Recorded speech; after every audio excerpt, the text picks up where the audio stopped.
Yeah, thank the chairman and ranking member.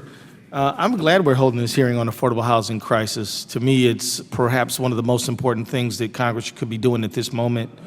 On the screen are some quotes from Matthew Desmond. He's an author of a great book I recommend to everyone here. The book's called Evicted, Poverty, and Profit in the American City. And I'll just say, according to Desmond, the majority of low-income renting families spend half their income on housing. 1 in 4 families spend 70% of their income on housing, rent, and utilities. And for those families, eviction is more likely the result of an inevitability than personal responsibility. It is a huge moral issue and deserves a solution. You can't fix it unless you fix housing. So I just wanted to sort of frame my comments in light of this. I guess let me just start with my first. There's some other stuff up there. It just sort of lays out rental assistance program and how much our programs that exist now don't even reach the people who need them. I definitely appreciate every one of my colleagues, Republican and Democrat, who believe that we need to have more efficiency, more flexibility, more creativity. I'm all in with that. Fine, let's try it. But I cannot escape the fact that we simply don't have enough low-income housing. We don't have the units. Now, would one of y'all like to challenge me on that? Do we have enough units, or we simply not have them? Because in Minneapolis, where I'm from, between public housing and Section 8, we may have a waiting list of about 15,000 people. And so could somebody, why am I wrong? You got it. So you're absolutely right. Thank you. Thank you for putting up our chart. And it is correct that only 1 out of 4 families eligible for the federal rental assistance programs receive help from any of them. It's a problem that's been getting dramatically worse over the last 15 years, at the same time that our resources have been static. Right. Now, Ms. Sard, let me ask you this. Just a general question. If you were 9 years old and homeless, how easy would it be to complete your homework assignment? Obviously much more difficult. If you were on drugs and trying to get clean, what if you were living under a bridge and didn't have anywhere to live? Would it be easy to get clean on the street?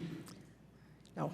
How about even holding a job? You know, homeless people have jobs. A lot of people don't know homeless people work every day, but how tough is it to keep that job or get it when you don't have an address? It's hard for homeless people who don't have an address. It's also hard for the millions of families who don't have a stable address, who are moving from house to house, of people who will help them out.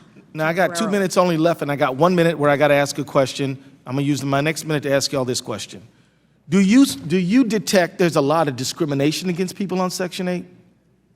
So unfortunately, we know less than we should know about that question. I believe the department is doing a study now about that discrimination. We also know that in jurisdictions that have passed state or local laws to prohibit that discrimination, those laws help, but they are not well enough enforced. And that is actually one of the things that I would hope the regional mobility demonstration would focus on.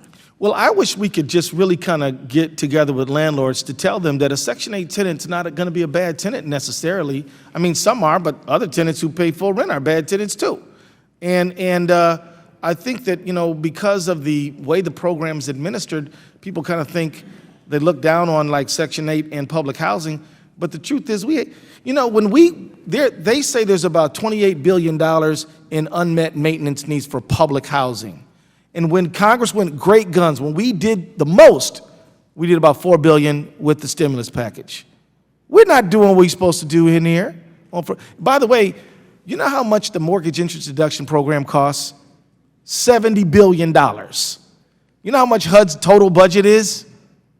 A lot less.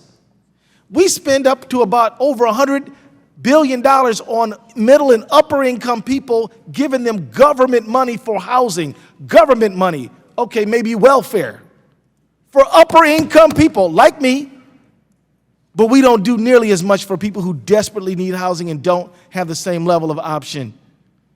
Are y'all pissed about this as I am? No, they're part of the problem. I mean, do you guys see this as an issue? No? Yes? Yes. Okay, thank you. So let me just wrap up by saying this.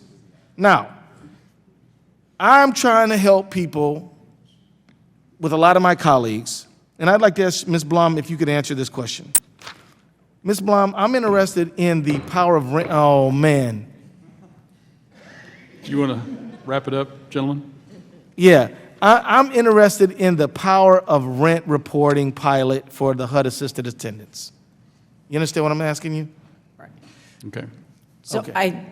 I think it's an intriguing idea. We would like to talk with you further about that concept and see if it is an idea that we can promote in the future. Okay, we will do that. Thank you.